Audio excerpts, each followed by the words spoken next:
சந்தோஷமாக இருக்கிறீங்களா? எங்கெங்கே சந்தோஷமாக இருக்க முடியுது?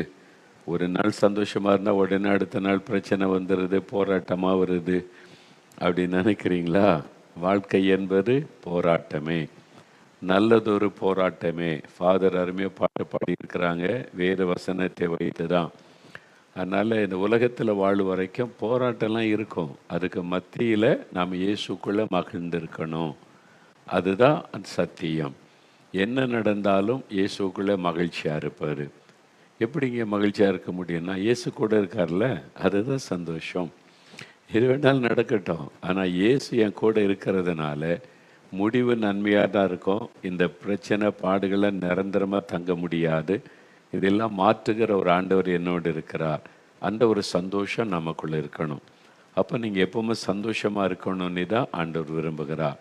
சிலர் எப்பவும் துக்கமாகவே இருப்பாங்க, சோக முகத்தோடே இருப்பாங்க. அப்படி இருக்கிறீங்களா? நீங்கள் எப்பவும் துக்க முகத்தோட அப்படியே வருத்தத்தை உள்ளத்தில் சுமந்து கொண்டு, இயேசு கிறிஸ்து என்ன சொல்லுகிறார்? நீங்கள் ஒன்றுக்கும் கவலைப்படாமல் எல்லாவற்றையும் தேவனுக்கு ஜெபத்தில் தெரியப்படுத்துங்கள். அப்பொழுது எல்லா புத்திக்கும் மேலான தேவ சமாதானம் உங்களுடைய இருதயத்தை ஆட்கொள்ளும். அவருக்கு தெரியப்படுத்திடுங்க, ஆண்டவர் இதுதான் என்னுடைய பிரச்சனை, இந்த மாதிரி ஒரு பிரச்சனை வந்திருக்குது, என்ன பண்ணுன்னு தெரியல, இந்த மாதிரி ஒரு போராட்டம் வேலை இடத்துல இருக்குது, பிஸ்னஸில் இருக்குது, குடும்பத்துக்குள்ள வருது, உங்கள்கிட்ட சொல்லிட்டேன், நீங்கள் பார்த்துக்கிடுங்க அப்படின்னு அவர்கிட்ட விட்டுருங்க. அப்போ நீங்கள் எப்பவுமே சந்தோஷமாக இருக்கலாம். அதனால் கிறிஸ்துவ வாழ்க்கை என்பது பாடுகள், உபத்திரவு, நெருக்கங்களுக்கு மத்தியிலும் இயேசுக்குள்ளே மகிழ்ந்திருப்பது. அந்த இயேசு கிறிஸ்து உங்களோடு கூட இன்றைக்கி இருக்கிறார். பயப்படாதுங்க, இன்றைக்கி உங்களுக்கு ஒரு அற்புதம் செய்வார். அதுக்கு தான் ஆண்டவர் இந்த நிகழ்ச்சியை பார்க்கும்படிக்கு தேவன் உங்களுக்கு கிருபை செய்திருக்கிறார். தற்செயலாக இந்த நிகழ்ச்சியை பார்த்து கொண்டு இருக்கலாம், யாரோ ஒருத்தர் சொன்னதுனால பார்த்து கொண்டு இருக்கலாம், ஆஸ்பத்திரியில் உட்காந்து பார்த்து கொண்டு இருக்கலாம், ட்ராவலில் செல்ஃபோனில் பார்த்து கொண்டு இருக்கலாம். நீங்கள் எங்கே எந்த இடத்துலேருந்து பார்த்து கொண்டு இருந்தாலும் இப்போ இயேசு உங்கள் பக்கத்தில் இருந்து அவர் உங்களை பார்த்து கொண்டு இருக்கிறார். என் மகள், என் மகன் என்ன வேண்டிக் கொள்ளுவான், நான் அவனுக்கு அற்புதம் செய்யணும்னு அவர் உங்களை நோக்கி கொண்டிருக்கிறார். அவர் உங்களை பார்த்து கொண்டிருக்கிற ஒரு தேவன். அவருக்கு ஒரு பெயர் உண்டு, நீர் என்னை காண்கிற தேவன். அவர் நம்மை காண்கிற தேவன், உங்களை காண்கிற தேவன். அதனால் ஒன்று கவலைப்படாதுங்க, இதெல்லாம் ஆண்டவர் சரி பண்ணி நடத்தி தருவார். இன்றைக்கு ஒரு அற்புதம் நடக்கும். நம்ம இன்றைக்கி ஜெபிக்க போகிறோம்ல, பிறகு எதுக்கு பயப்படணும்? உங்களுக்கு என்ன காரியமோ அதுக்காக 5 நிமிடம் உங்களுக்கு டைம் கொடுக்கப்படும். அதில் ஜெபிச்சு அற்புதங்களை பெற்றுக்கொள்ளணும். சரியா? நிறைய ஆண்டவரை முதலாக இந்த நிகழ்ச்சியை பார்க்குறீங்களா? உங்களை விசேஷமாய் நான் வாழ்த்தி வரவேற்கிறேன். நாங்கள் கிறிஸ்தவங்கெல்லாம் இல்லைங்க, மாதிரி சொன்னாங்க, பார்த்தா நல்லாயிருக்கும், ஆசீர்வாதமாக இருக்குன்னு சொன்னாங்க, அதனால் நாங்கள் பார்க்குறோம்னு சொன்னால், இயேசு கிறிஸ்து கிறிஸ்தவர்களுக்குரிய கடவுளே கிடையாது. அவர் எல்லாருக்கும் பொதுவானவர். அவர் தான் உங்களை சிருஷ்டித்தார், அவர் உங்களை நேசிக்கிறார். அதனால் நீங்கள் எந்த மதத்தை சார்ந்தவள் என்பது முக்கியமாக இல்லை. இயேசுக்கு மதமும் கிடையாது, இனமும் கிடையாது. எல்லாரையும் ஒரே மாதிரி நேசிக்கிற ஒரு ஆண்டவர். இயேசுவே எனக்கு உதவி செய்யுங்கன்னு அவருடைய பேரை சொல்லி கூப்பிட்டிங்கன்னா, விசுவாசத்தோடு கூப்பிட்டு அற்புதம் செய்து விடுவார். கடந்த நாட்களில் நிறைய பேருக்கு ஆண்டவர் அற்புதம் செய்திருக்கிறார். அதெல்லாம் பார்க்கும்போது எனக்கே ரொம்ப ஆச்சரியமாக இருக்கிறது. நான் இதுவரைக்கும் இந்த மாதிரி அறிந்த இந்த 46 வருஷம் ஊழிய பாதையில் இதுவரை கண்டிராத அற்புதங்கள், அதிசயங்கள் இப்போது நடக்கிறதே நான் பார்க்கிறேன். பொதுவாக நாங்கள் கூட்டம் நடத்தி பிரசங்கம் பண்ணி வியாதிஸுக்காக ஜெபிப்போம், மக்களை பார்த்து ஜெபிப்போம், அற்புதம் நடக்கிறத பார்த்துருக்கிறேன். சிலர் ஜெபிக்க வருவாங்க, அவங்க மேலே கை வைத்து ஜெபிப்போம், அப்போ விடுதலை பெறுவதை பார்த்துருக்கிறேன். நான் இங்கே கேமராவுக்கு முன்னால் இருந்து உங்களை பார்த்து பேசுகிறேன். நீங்கள் வீட்டில் இருக்கிறீங்க, எங்கே சென்னையில் இருக்கிறீங்க, மதுரையில் இருக்கீங்க, பாண்டிச்சேரியில், மைசூரில் இருக்கீங்க, இலங்கையில், சிங்கப்பூரில், மலேசியாவில் இருக்கீங்க, ஆஸ்திரேலியாவில் இருக்கிறீங்க, வெளிதேசம் கடல் கடந்து இருக்கிறீங்க, ஆயிரக்கணக்கான மைலுக்கு அங்கேயும் இருக்கிறீங்க. ஆனால் அந்த ஜெபத்தை கேட்டே அற்புதம் செய்கிறார்ல. ஒரே டைமில் அங்கே ஆஸ்திரேலியாவுக்குள்ளும் தொடப்படுறாங்க, சென்னையில் இருக்கிறவங்களுக்கும் அற்புதம் நடக்கிறாரு, மதுரையில் இருக்கிறவங்களுக்கும் அற்புதம் நடக்கிறாரு. எப்படி இதெல்லாம் நடக்கிறது? கிரகிக்க முடியாத அதிசயங்களை செய்கிறவர் தான் கடவுள் என்கிற அற்புதமானவர். இயேசு கிறிஸ்து அற்புதமான ஒரு ஆண்டவர். அதனால் நீங்களும் விசுவாசத்தோடு ஜெபித்த அற்புதம் நடக்கும். சரி, அதுக்கு முன்னால் சில சாட்சிகளை நான் உங்களுக்காக வாசிக்கிறேன்.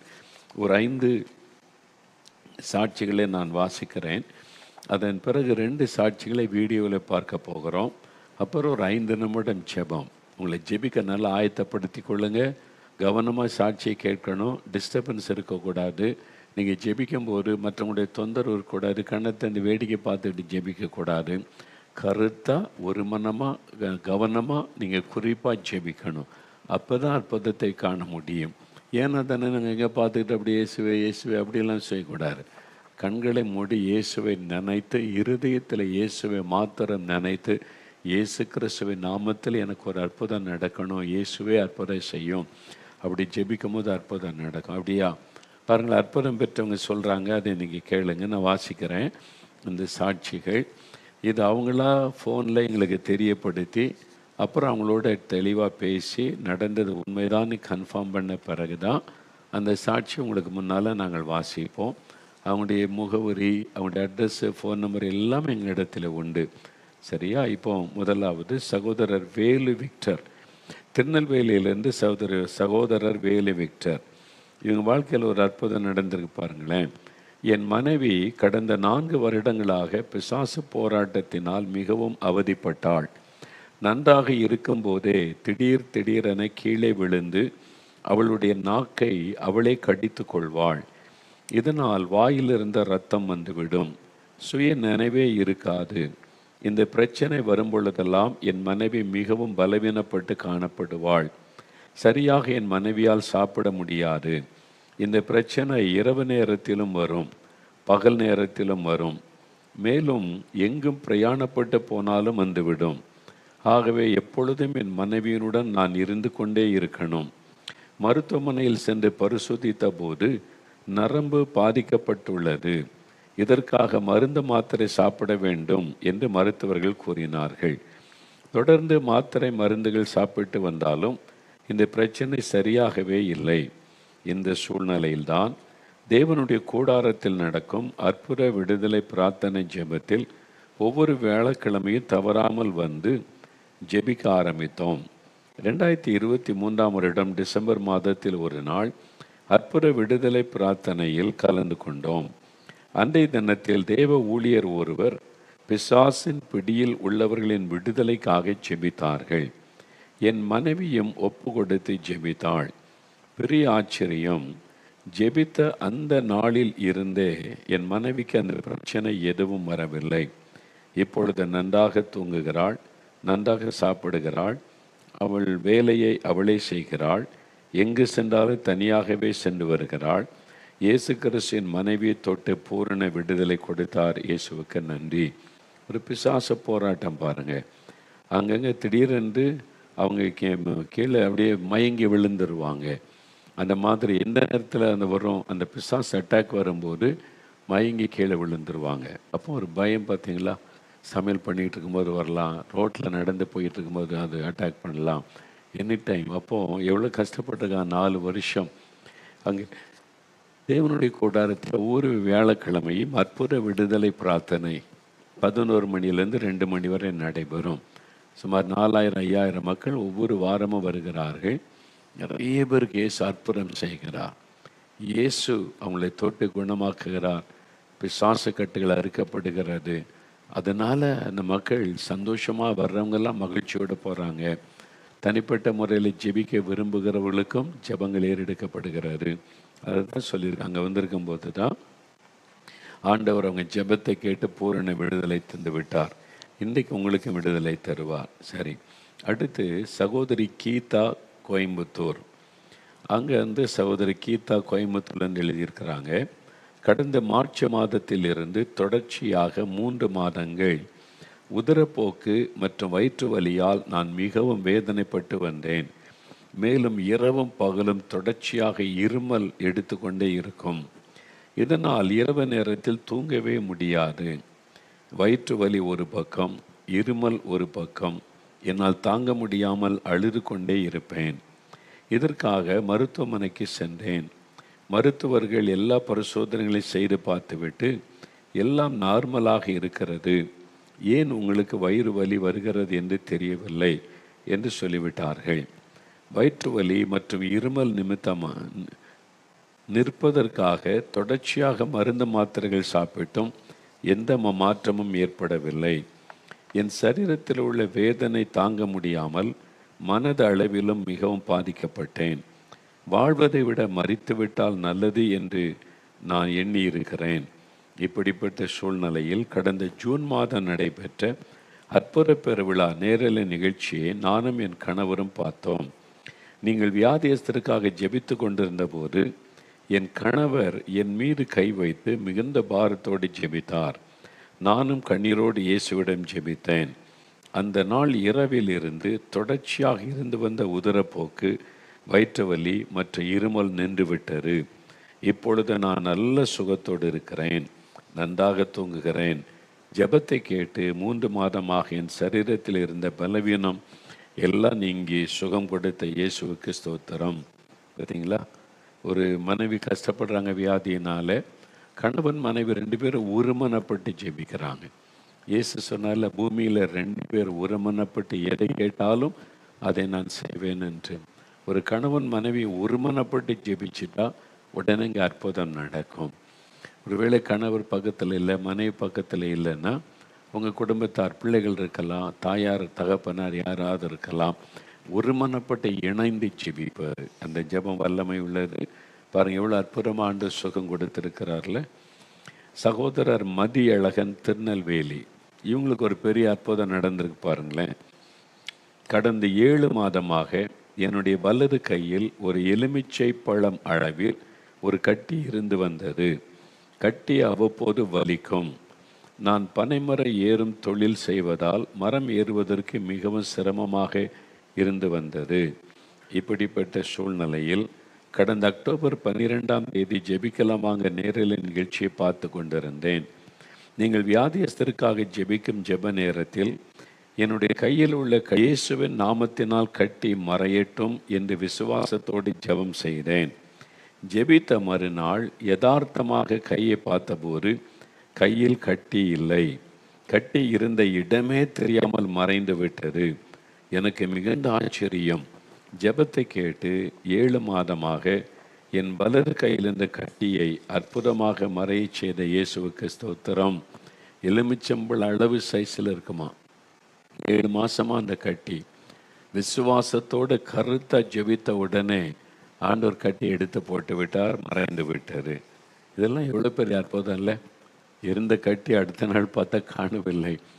இரவோடு இரவாக ஆண்டவர் அதை அப்புறப்படுத்தி விட்டார். இதுதான் இயேசு கிறிஸ்து செய்கிற அற்புதமான காரியம். இன்னொரு சகோதரி சாந்தி ஓசூர்லேருந்து எழுதியிருக்கிறாங்க. நான் கடந்த 3 வருடமாக பிசாசின் போராட்டத்தினால் பாதிக்கப்பட்டிருந்தேன். யாரோ என் காதில் பேசும் சத்தம் எப்பொழுதும் கேட்டுக்கொண்டே இருக்கும். சில நேரங்களில் ஒரு உருவம் என் முன்பாக தோன்றி மிகுந்த கோபத்தோடு உன்னை கொன்று விடுவேன் என்று என்னோடு பேசும். இரவு நேரத்தில் ஒரு நாள் கூட நிம்மதியாக என்னால் தூங்க முடியாது. வீட்டில் ஜெபிக்க முடியாது, வேதம் வாசிக்க முடியாது. ஜெபிக்க ஆரம்பித்து விட்டாலே உடனே தொந்தரவு செய்ய ஆரம்பித்து விடும். இப்படி இந்த பிசாசின் போராட்டத்தினால் கடந்த 3 வருடமாக நான் மிகவும் வேதனைப்பட்டு வந்தேன். இப்படிப்பட்ட சூழ்நிலைமையில் கடந்த அக்டோபர் மாதம் 13ஆம் தேதி ஜெபிக்கலாமாங்க நேரலை நிகழ்ச்சியை சத்தியம் டிவியில் பார்த்து கொண்டிருந்தேன். அப்பொழுது நீங்கள் அசுத்தாவின் பிடியில் உள்ளவர்களின் விடுதலைக்காக ஜெபம் செய்தீர்கள். பொல்லாத ஆவிகள் இயேசுவின் நாமத்தில் வெளியேறுவதாக என்று நீங்கள் சொல்லி ஜெபிக்கும் போது எனக்குள் இருந்து ஒரு உருவம் என்னை தள்ளிவிட்டு சென்று விட்டது. அந்த நாளிலிருந்து எனக்கு பூரண விடுதலை வந்துவிட்டது. மறுபடியும் எந்த தொந்தரவும் ஏற்படவில்லை. இப்பொழுது நான் மிகுந்த சந்தோஷத்தோடு இருக்கிறேன், நன்றாக தூங்குகிறேன், தினமும் நன்றாக ஜெபம் செய்கிறேன். ஜெபத்தை கேட்டு 3 வருடமாக எனக்கு இருந்த பிசாசின் போராட்டத்தை நீக்கி போட்டு பூரண விடுதலை எனக்கு தந்த இயேசுவுக்கே நன்றி. சரிங்களா? இயேசுவின் நாமத்தை சொல்லி ஜெபிச்ச உடனே அந்த உருவம், அந்த ஆவி அது பேசுமா. காதிலே சத்தம் கேட்கும். எவ்வளோ பயங்கரம் இல்லை? அந்த காதிலே சத்தம் கேட்கும். சில சமயம் உருவமாக வந்து நிற்கும். இதெல்லாம் நடக்குமாங்க இந்த காலத்தில், இந்த விஞ்ஞான காலத்தில், எந்த காலத்தில் நடக்கும். இது இப்பவும் நடந்து கொண்டு இருக்கிறது. ஆயிரக்கணக்கான மக்கள் பாதிக்கப்பட்டு இயேசுவின் நாமத்தில் விடுதலையும் பெறுறாங்க. இந்த சகோதரி சாந்தி ஓசூரில் இருக்கிறாங்க. இயேசு அற்புத விடுதலை கொடுத்திருக்கிறார். ஆண்டவருக்கு நன்றி. இன்னொரு சாட்சி பாருங்க. சகோதரர் வெங்கட் ரமணன், சேலத்திலேருந்து வெங்கட் ரமணன், என்னுடைய மகளுக்கு திருமணமாகி 9 வருடமாக குழந்தை இல்லாமல் இருந்தது. இதற்காக அநேக மருத்துவர்களை அணுகி சிகிச்சை மேற்கொண்டும் எந்த பலனும் இல்லாது இருந்தது. நாங்கள் இயேசுவை அறியாத குடும்பத்தை சார்ந்தவளாக இருந்தும் ஜெபிக்கலாமாக நிகழ்ச்சியை தொடர்ந்து பார்த்து என்னுடைய மகளுக்காக ஜெபித்து கொண்டு வந்தோம். இப்படிப்பட்ட சூழ்நிலையில் கடந்த 2022 வருடம் அக்டோபர் மாதம் 16 நடைபெற்ற ஜெபிக்கலாமாக நேரலை நிகழ்ச்சியை நானும் என் மனைவியும் பார்த்து ஜெபித்து கொண்டிருந்தோம்.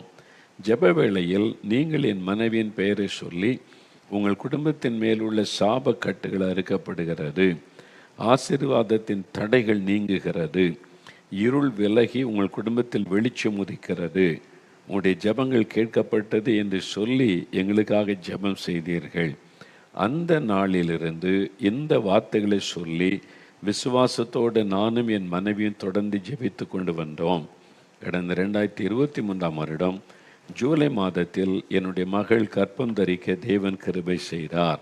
கடந்த 2024 வருடம் மார்ச் மாதத்தில் ஒரு அழகான ஆண் குழந்தையை கொடுத்து ஆண்டவர் என் மகளை ஆசீர்வதித்திருக்கிறார். எங்கள் சந்தோஷத்திற்கு அளவே இல்லை. இப்பொழுது நானும் என் மனைவியும் முழுவதுமாக இயேசுவை ஏற்றுக்கொண்டு அவரையே சேவித்து வருகிறோம். ஜெபத்தை கேட்டு பெயர் சொல்லி அழைத்து 9 வருடமாக குழந்தை இல்லாதிருந்த என் மகளுக்கு குழந்தை பாக்கியத்தின் ஆசீர்வாதத்தை தந்த இயேசுவுக்கு ஸ்தோத்திரம். இவ்வளோ ஆச்சரியமான ஒரு ஆண்டவர் பார்த்தீங்களா. இவங்க இயேசு அறியாதவங்க. இப்படி சொன்னதை கேள்விப்பட்டு டிவிக்கு முன்னால் உட்காந்து மகளுக்காக செபிக்கிறாங்க. 9 வருஷமாக குழந்தை இல்லை. அது எவ்வளோ பெரிய நிந்தை, கஷ்டம்.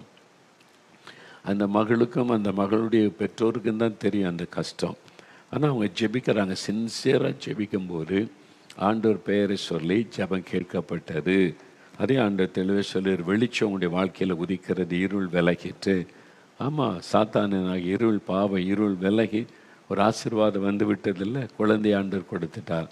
இன்றைக்கு உங்கள் வாழ்க்கையில் நடக்கும். நீங்கள் விசுவாசத்தோடு ஜெபிக்கும்போது இதே மாதிரி அற்புதத்தை இயேசு உங்கள் குடும்பத்தில் உங்கள் பிள்ளைகளுக்கு செய்வார். இன்றைக்கு உங்கள் வீட்டில் செய்வார். இப்போ 2 சாட்சிகளை வீடியோவில் பார்க்க போகிறோம். அப்புறம் நம்ம ஜெபிக்க போகிறோம். சரியா? இந்த 2 சாட்சிகள் ரொம்ப ஆச்சரியமான காரியங்கள். ஆண்டவர் செய்கிற காரியம் எல்லாமே ஆச்சரியம்தான். அவர் அற்புதமான ஆண்டவர். மனிதர்கள் மேல் அன்பு கூர்ந்து உதவி செய்கிற ஆண்டவர். முதலாவது சகோதரி கேத்தரின், பெங்களூரில் இருந்து சகோதரி கேத்தரின் அவங்களுடைய அனுபவத்தை சொல்லி இருக்கிறாங்க. 6 வருஷமாக அவங்களுக்கு இருந்த பிரச்சனை இயேசு எப்படி விடுதலை கொடுத்தார் என்று அதை பாருங்கள். 6 வருஷம் வேதனை. அதுவும் ஸ்பைனல் கார்டு வலின்னா அது தாங்க முடியாத ஒரு வேதனைன்னு சொல்கிறாங்க.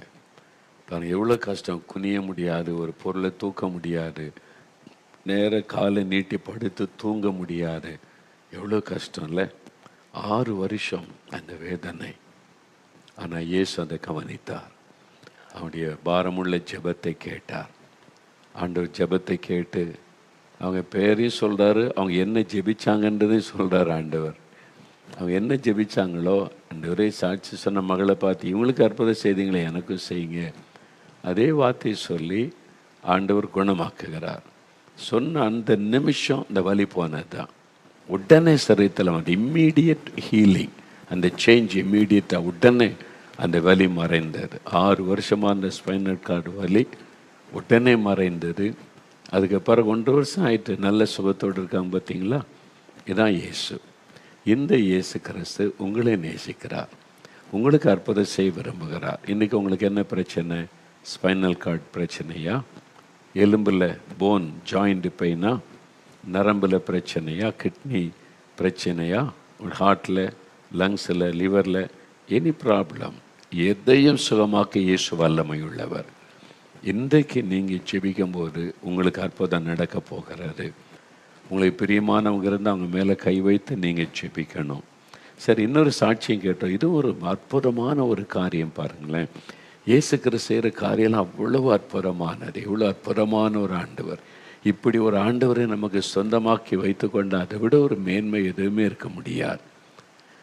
எந்த ஒரு காசு கேட்டு பணம் கேட்டு தொந்தரவு பண்ணி இங்கே வா அங்கே வான்னு சொல்லி வீட்டில் இருந்து கொண்டே நீங்கள் விசுவாசத்தோடு கூப்பிட்ட ஒன்று அற்புதம் செய்த மகிழ பண்ணுகிற அற்புதமான ஆண்டவர்லாம் அந்த இயேசு கிறிஸ்து. இப்போ ஒரு சகோதரி மேரி ரதி முட்டம், கன்னியாகுமரியில் முட்டம் என்ற ஒரு இடம் இருக்கிறது, அங்கேருந்து சகோதரி மேரி ரதி 15 வருஷம் ஒரு வேதனை, நரக வேதனை அனுபவிச்சிருக்கிறாங்க. 15 இயர்ஸ் அவங்க வாழ்க்கையில் என்ன நடந்ததுன்னு அவங்களே சொல்கிறாங்க, பாருங்கள் கேளுங்க. இயேசு கிறிஸ்து நம்முடைய துக்கத்தை சந்தோஷமாய் மாற்றுகிற ஆண்டவர். 15 வருடம் துக்கம், 15 வருட வேதனை. வேத புஸ்தகத்தில் இப்படிப்பட்ட நோயினாலே பாதிக்கப்பட்ட ஒரு பெண்ணை குறித்து எழுதப்பட்டிருக்கிறார்.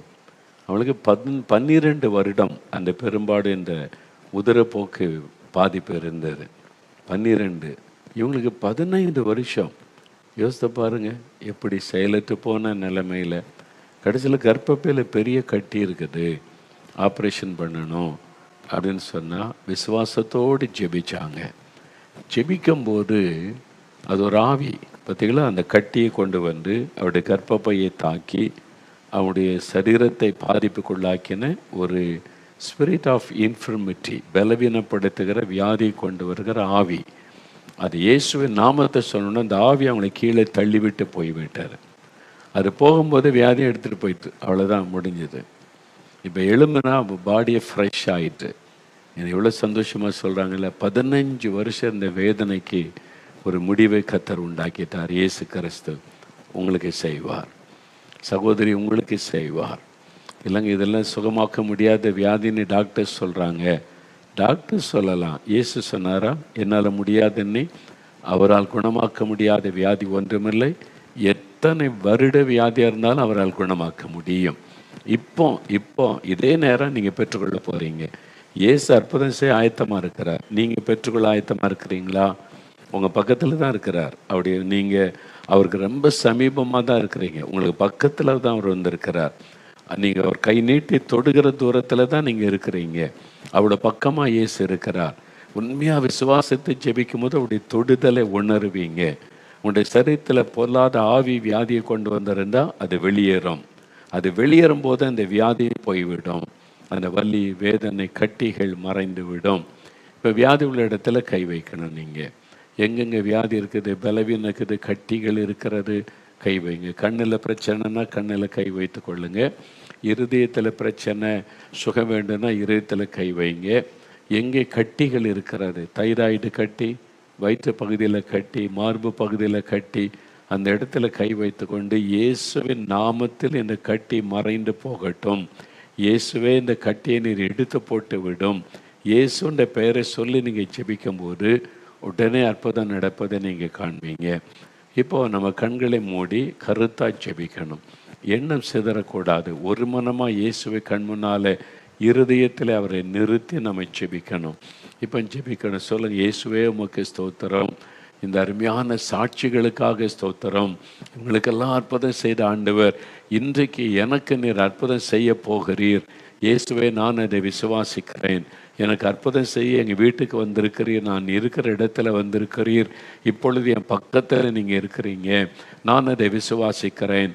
இன்றைக்கு எனக்கு ஒரு அற்புதம் வேணும், எனக்கு ஒரு விடுதலை வேணும், எனக்கு ஒரு சுகம் வேண்டும், இந்த வியாதியிலிருந்து விடுதலை வேணும், இந்த வேதனை என்னை விட்டு விலகணும், இந்த கட்டிகள் மறையணும், இந்த எலும்புகளில் சுகம் வேண்டும், என் கண்களில் தெளிவான பார்வை வேண்டும், இயேசுவின் நாமத்தில் எனக்கு சுகம் வேண்டும். ஜெபிங்க ஜெபிங்க, இயேசுடைய பெயரை சொல்லுங்க. சகோதரி, உங்களுடைய ஜெபத்தை ஆண்டவர் கேட்கிறார். உங்களுடைய விண்ணப்பத்தை ஆண்டவர் கேட்டு அற்புதம் செய்து கொண்டிருக்கிறார். இயேசுவை விடுதலை வேண்டும். பொல்லாத ஆவியின் கிரியைகள் அழிக்கப்படட்டும். பயத்தின் ஆவிகள், வியாதியை கொண்டு வருகிற ஆவிகள், மரண போராட்டத்தை கொண்டு வருகிற ஆவிகள் விலகட்டும் இயேசுவின் நாமத்தில். ஜெபிங்க. உங்களுக்கு பிரியமானவங்க குடும்பத்தில் யாராவது பாதிக்கப்பட்டிருந்தால் அவங்க மேலே கை வைத்து ஜெபிங்க. இயேசு அற்புதம் செய்வார். ஆஸ்பத்திரியில் உங்களுக்கு பிரியமானவங்களை வைத்து கொண்டு ஜெபித்து கொண்டு இருந்தால் அவங்க மேலே உங்களுடைய கையை மாத்திரம் வைங்க. இயேசுவின் நாமத்தில் அற்புதம் நடக்கும், ஒரு விடுதலை உண்டாகும். சரி, இப்போ தொடர்ந்து ஜெபிங்க, வாய் திறந்து இயேசுவின் நாமத்தில் சுகம் உண்டாகட்டும். இயேசு கிறிஸ்துவின் நாமத்தில் இந்த வியாதிகள் விலகி போகட்டும். இயேசு கிறிஸ்துவின் நாமத்தில் அற்புதம் நடப்பதாக, வழி திறக்கப்படுவதாக. நசரேயனாகிய இயேசு கிறிஸ்துவின் நாமத்தில் அற்புதம் நடக்கட்டும். கேன்சர் வியாதி மறைவதாக, ஆஸ்துமா வியாதி விலகுவதாக, ஆர்த்ரைட்டிஸ் வியாதி மறைந்து போவதாக. ஆண்டவரே, கர்ப்பப்பையில் இருக்கிற பிரச்சனை மாறட்டும். அல்சர் வியாதி இயேசுவின் நாமத்தில் விலகட்டும். ஒவ்வொரு காரியத்திலும் அற்புதம் செய்து மகிழ பண்ணும். கட்டிகள் மறைந்து இல்லாமல் போகட்டும். இயேசுவின் நாமத்தில் அற்புதம் நடக்கிறது, விடுதலை உண்டாகிறது. அதற்காக நான் உம்மை ஸ்தோத்தரிக்கிறேன். உமக்கு நான் நன்றி செலுத்துகிறேன். அப்பா, உம்மை துதிக்கிறேன். இதோ இந்த பிள்ளைகளுடைய ஜெபத்தை கேட்டு நீர் இப்பொழுதே விடுதலை கொடுத்து அற்புதம் செய்து மகிழ பண்ணி கொண்டிருக்கிறீர். அந்த அன்பை நினைத்து நான் உம்மை ஸ்தோத்தரிக்கிறேன். உமக்கு நான் நன்றி செலுத்துகிறேன். அப்பா, உமக்கு நன்றி. Thank you Jesus. உமக்கு ஸ்தோத்திரம் அப்பா. மீனாட்சி என்கிற ஒரு மகள் இதே மாதிரி கர்ப்பப்பை பிரச்சனையினால பெரும்பாடுள்ள அந்த வியாதியை அனுபவித்து கொண்டு வேதனைப்பட்டு கொண்டிருக்கிற மகள் மீனாட்சி, இயேசுவே இவங்களுக்கெல்லாம் அற்புதம் செய்திருக்கிறீங்க, இப்படியெல்லாம் அற்புதம் நடக்குமா, எனக்கும் ஒரு அற்புதம் செய்யுங்க இயேசுவே, என்னையும் தொடுங்கன்னு செபிக்கிறீங்க. இயேசுடைய சுகமளிக்கிற வல்லமை உங்களுடைய சரீரத்தில் இறங்குகிறது. மீனாட்சி, இந்த வியாதியை கொண்டு வருகிற பொல்லாத பிசாசை நான் கடிந்து கொள்கிறேன் இயேசுவின் நாமத்தில். விலகு அந்த மகளை விட்டு என்று உன்னை கடிந்து அப்புறப்படுத்துகிறேன். இப்போ அந்த ஆவி வெளியேறுகிறது, விடுதலை உண்டாகிறது. விடுதலை பெற்றுக்கொள்றீங்க சகோதரி, இயேசுவுக்கு நன்றி சொல்லுங்க. ஆண்டவருடைய கரம் தொட்டு விட்டது விடுதலைக்காக. இயேசு ஸ்தோத்திரம் என்று ஆண்டவரை மகிமைப்படுத்துங்க. ஆண்டவருடைய கரம் தொட்டு கொடுத்த விடுதலைக்காக நன்றி. சுந்தரி என்கிற ஒரு மகள், உங்களுக்கு தலைப்பகுதியில் நரம்பில் வலி உண்டாகிறது. தலையில் ஒரு பகுதியில் நர்வில் அந்த வலி அப்படியே விண்ணு தெரிக்கிற மாதிரி. அது தலைக்குள்ளே வலிக்குதா கண்ணுக்குள்ளே வலிக்குதா நீ தெரியக்கூடாத அளவிற்கு சில சமயம் அந்த வலி மிகுந்த வேதனை உங்களுக்கு கொடுக்கும். அப்போ நீங்கள் செயலற்று போன நிலைமையில் பல மணி நேரங்கள் சரியாகி வர வேண்டியது இருக்கும். இப்போ நீங்கள் செபிக்கிறீங்க, இயேசுவே என்னையும் தொடும், எனக்கும் ஒரு அற்புதம் செய்யும் என்று ஆண்டவருடைய வல்லமை உடைய நரம்புகளுக்குள் இறங்குகிறது. இயேசு கிறிஸ்துவின் நாமத்தில் உங்களுக்கு விடுதலை. இன்றைக்கூட இந்த வியாதி மறைகிறது. ஆண்டவருடைய இயேசுவின் நாமத்தில் சுகம்.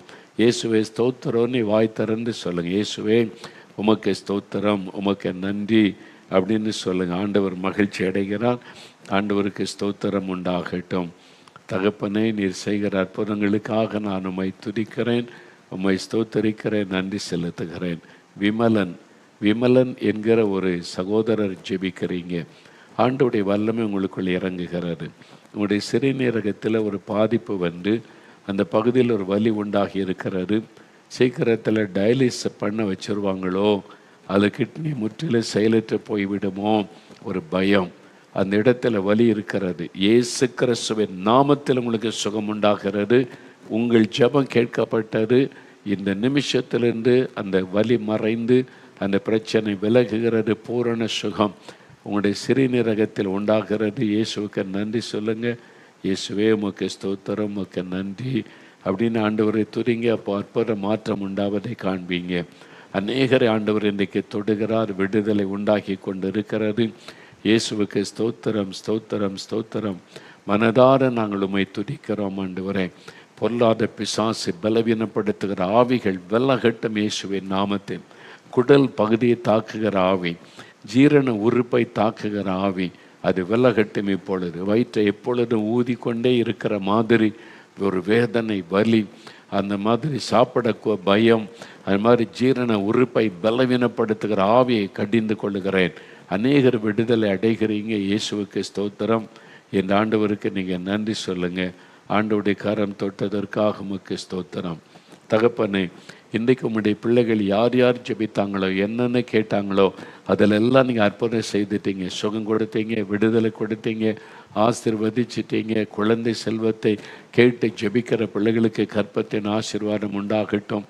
அவள் வேண்டிக் கொள்கிற ஒவ்வொரு காரியத்தில் அற்புதங்களை காணட்டும். இயேசுவின் நாமத்தில் ஜெபிக்கிறோம் பிதாவே, ஆமென்.